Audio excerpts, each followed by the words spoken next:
prova. Buonasera ragazzi. Buonasera ragazzi. Un po' più forte. Grazie. Una persona l'ha detto, perfetto. Possiamo iniziare a lodare il nostro Signore alzandoci in piedi, prima di tutto. Seconda cosa, magari le persone che sono un po' più indietro, dato che ci sono spazi qua davanti, veniamo avanti. Pronti, carichi, anche se fa freddo, ma noi comunque ci riscalderemo lodando il nostro Signore, ballando se volete. Ok? Mettiamo la prima canzone, Tu sei santo.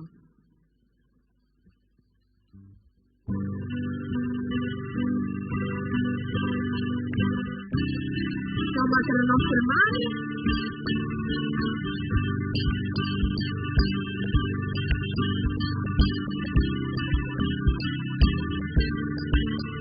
Tu sei santo.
Possiamo chiudere i nostri occhi.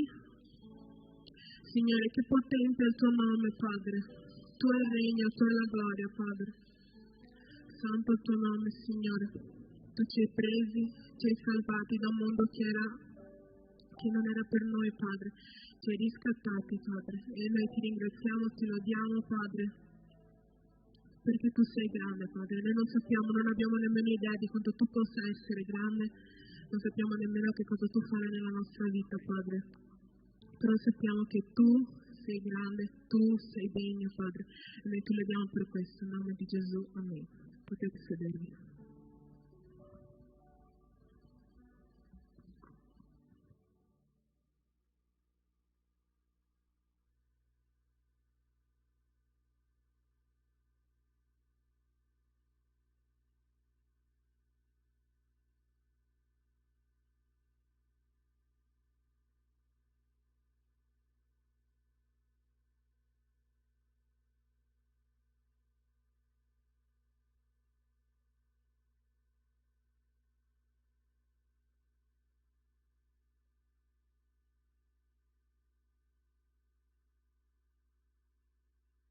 Prova. Buonasera a tutti, buonasera grazie. E niente, benvenuti a questa riflessione. Fa fresco, spero che la lode vi abbia riscaldato un po', se no potete vivere nei caldi. E prima di cominciare con l'argomento di questa sera, che come vedete è su Giosuè, vorrei invitarvi tutti a chiudere gli occhi in modo da iniziare questo momento di riflessione con una preghiera. Signore, ti ringrazio che noi possiamo essere qui questa sera. Ti ringrazio, Padre, per la parola che ci dai, per il fatto che sei sempre con noi, Signore, sei sempre vicino, sei il nostro condottiero, la nostra guida. Signore, ti prego che questa sera Giosuè possa essere il nostro mentore, che noi possiamo camminare a fianco a lui e capire dai suoi errori e dalle cose giuste che ha fatto, che cosa tu vuoi per la nostra vita, Signore. Ti prego, Padre, guidaci in questa riflessione. Guidaci per tutta questa serata affinché tu possa seminare nel nostro cuore e questi semi possano dare frutto. Te lo chiedo nel nome di Gesù, Signore. Amen. Quindi Giosuè. Giosuè da giovane fu un uomo molto molto vicino a Mosè. Addirittura si dice nella parola di Dio che dormiva fuori dalla tenda, stava fuori dalla tenda in cui c'era le tavole della legge. Nei primi versetti del libro di Giosuè vediamo che Dio in persona lo sceglie per essere il condottiero del popolo di Israele dopo Mosè. Mosè era stato un grandissimo leader, aveva guidato il popolo di Israele dall'Egitto fino alle porte di Israele, di quello che sarebbe diventato il loro regno. Ma Mosè, per la sua mancanza di fede, non poté entrare e quell'incarico venne affidato a Giosuè. Quindi lui ricevette subito, all'inizio del libro che parla di lui, un incarico pesantissimo. La sua storia la conosciamo bene, è molto famosa, e lui conduce il popolo di Israele a conquistare una parte della terra promessa. Non completa però la conquista, e questo è un grave errore. Il secondo grave errore che fa è di non scegliere un successore, lasciando Israele nel tempo dei giudici, che come conosciamo bene è un periodo molto complicato, molto duro per Israele. In questa riflessione però voglio focalizzarmi su alcuni episodi della vita di Giosuè che ci fanno vedere come lui era un uomo esattamente come lo sono io e come lo sei tu, un uomo che è capace di fallire esattamente come noi, pieno di dubbi e di ansie e di paure come noi, e che è stato usato da Dio in modo grandioso. Quindi questo è il primo punto, che Giosuè era un uomo, esattamente come noi. Nei due versetti qui che ho affiancato dietro di me, vediamo due Giosuè completamente diversi. Nel primo brano, lui era tornato dopo aver spiato Israele e aveva convinto il popolo di Israele, gli anziani di Mosè, che quel regno era buono, che bisognava andare avanti. Nel secondo brano, vediamo che Giosuè e il suo esercito sono appena stati sconfitti e Giosuè con la coda tra le gambe torna davanti a Dio e addirittura dice: se non fossimo mai venuti qui, se ce ne fossimo stati fuori. E quindi vediamo che lui si chiede se solo fossimo rimasti al di là del Giordano. E lì vedete che per le sue parole lui ha detto che quel Giordano andava superato. E nei primi due capitoli vediamo che lui stesso supera quel fiume. E quindi possiamo vedere che anche i grandi uomini di Dio provano paura. Nonostante da giovane lui fosse stato coraggioso e con gli occhi per la visione di Dio, vedeva le cose come Dio voleva e vedeva che il loro futuro era in Israele nonostante i giganti, lui in un momento di sconfitta ha avuto paura, è stato debole. Ma questo non ha impedito a Dio di essere al suo fianco. Vediamo nella slide seguente un'altra grande qualità di Giosuè invece, l'obbedienza. Una cosa che ho notato leggendo questi capitoli, in particolare dal 6 all'8, vediamo che Dio dice una cosa, fa un ordine precisissimo per Giosuè per 1, 2, 3 versetti, e il versetto immediatamente dopo è Giosuè che mette in pratica quegli ordini nei dettagli, nei minimi dettagli. Potete andare a vedere, è così. Giosuè obbedisce nei dettagli a ciò che Dio gli comanda. Come vedete anche qua dietro. Giosuè esegue questi ordini con cura e senza protestare. Giosuè conquista Gerico nel modo che Dio gli ordina a Giosuè. Punisce Achan come Dio gli aveva ordinato, un solo suo soldato che aveva tenuto per sé un pezzo del bottino, e Giosuè lo punisce molto severamente per ordine di Dio, perché a causa di quella disobbedienza avevano perso Adai, la sconfitta di cui si parlava nella slide prima. Dopo questo, lui non si arrende e conquista Ai esattamente come il Signore gli ordina di conquistarlo. È umano avere paura. Io ho paura, tu hai paura, noi tutti abbiamo paura. La differenza però la fa chi riesce a superare la paura grazie all'amore del Signore. Sappiamo nella Bibbia che l'amore perfetto caccia la paura. Quindi il nostro Dio è un Dio di amore, un Dio di forza, di coraggio e non di paura. E quindi fa la differenza chi obbedisce ai suoi comandamenti, ai comandamenti di Dio, nonostante la paura. Noi dobbiamo seguire il nostro metodo di questa sera, essere come Giosuè ed essere obbedienti fino ai dettagli in quello che Dio ci ordina. Vediamo infine l'ultimo punto, uno dei più famosi della vita di Giosuè e uno dei più memorabili di tutto l'Antico Testamento, la battaglia di Gabaon, in cui Giosuè comanda che il sole resti fermo e Dio lo esaudisce. La Bibbia dice chiaramente che Dio combatteva per Israele e Dio stesso, in quel capitolo, dice a Giosuè che gli darà in mano i suoi nemici, o meglio, che i suoi nemici sono già nelle sue mani, Dio gli ha già dato la vittoria. Vediamo quindi che un uomo come Giosuè, che cammina con Dio, che sta portando avanti la volontà di Dio, è benedetto così grandemente che il Signore combatte al suo fianco e addirittura al suo posto. Non so se si legge bene dietro, ma avete il riferimento, andate a leggere. Ci sono addirittura delle pietre lanciate dal cielo da parte di Dio sui nemici di Giosuè. Per farvi capire che quando noi siamo nella volontà di Dio, e la volontà di Dio era la conquista di Israele, del regni che c'erano lì, Dio cammina con noi e noi non possiamo fallire perché stiamo facendo la volontà di Dio. Ovviamente se camminiamo in una direzione diversa ci aspettano ben altri risultati. Quindi la volontà di Dio è stata talmente tanta verso Giosuè che ha persino fermato il sole per la sua battaglia, una richiesta di Giosuè. Non sappiamo ovviamente come abbia fermato il sole, ma comunque quando ho letto ho trovato il risultato sconvolgente. Vedere il sole che si ferma immobile per ore nello stesso punto è una cosa che solo Dio è in grado di fare. Quindi per concludere, Giosuè era un soldato, un generale, ed era la guida del suo popolo. Lui ascoltava la voce di Dio e gli obbediva fino ai dettagli, anche se ha commesso degli errori. Vedremo dopo nello studio che faremo, che in vecchiaia gli commise i due grandi errori che vi ho accennato all'inizio della mia riflessione. Ma nonostante questi errori, noi possiamo comunque vedere gli esempi positivi che Giosuè ci dà, mettendo anche noi, come ha fatto lui, Dio al primo posto. Dio deve essere il nostro generale, la nostra guida. Noi dobbiamo obbedire a Lui, dobbiamo obbedire ai Suoi comandamenti ed essere strumenti per portare avanti il piano di Dio. Dio ha un piano specifico per me, ha un piano specifico per te, per ognuno di voi presenti, e il nostro obiettivo è seguire il piano che Dio ha in mente per noi, entrare nella Sua volontà e fare quello che Lui vuole per noi.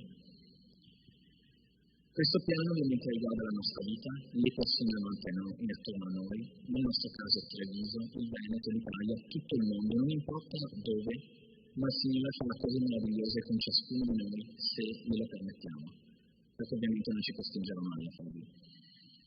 Questo è il motivo per cui siamo in questa terra, perché siamo nati e perché siamo qui oggi. Seguire questo scopo, lo scopo che Dio ha per noi per le nostre vite, ci darà una grandissima pace e la profonda realizzazione interiore, la gioia che solo Dio ci può dare. Grazie Signore per questa tua parola, grazie Signore per questo messaggio che ci hai portato questa sera. Ti prego Signore che questo messaggio possa arrivare ai cuori di tutti noi e non essere portato via dal diavolo, Signore. Ti prego che noi possiamo fare lo sforzo di fare il passo verso di te, Signore, e iniziare a guardare le cose come tu le vedi. E Signore, noi sappiamo che se noi facciamo un passo, tu ne fai 1.000.000 nei nostri confronti, Padre. Ti prego, Signore, che noi possiamo vedere le cose con i tuoi occhi e che possiamo iniziare a camminare secondo la tua volontà e capire quello che tu hai in mente per la nostra vita. Te lo chiedo nel nome di Gesù, Padre. Amen. Saluto chi ci segue online, visto che siamo quasi alla fine della diretta, e per tutti gli altri invece vi invito a raggiungere chi dirige il vostro piccolo gruppo di studio e saluto i preadolescenti che vanno, o adolescenti, voi ragazzi, e niente, vi auguro a tutti una buona riflessione e una buona serata.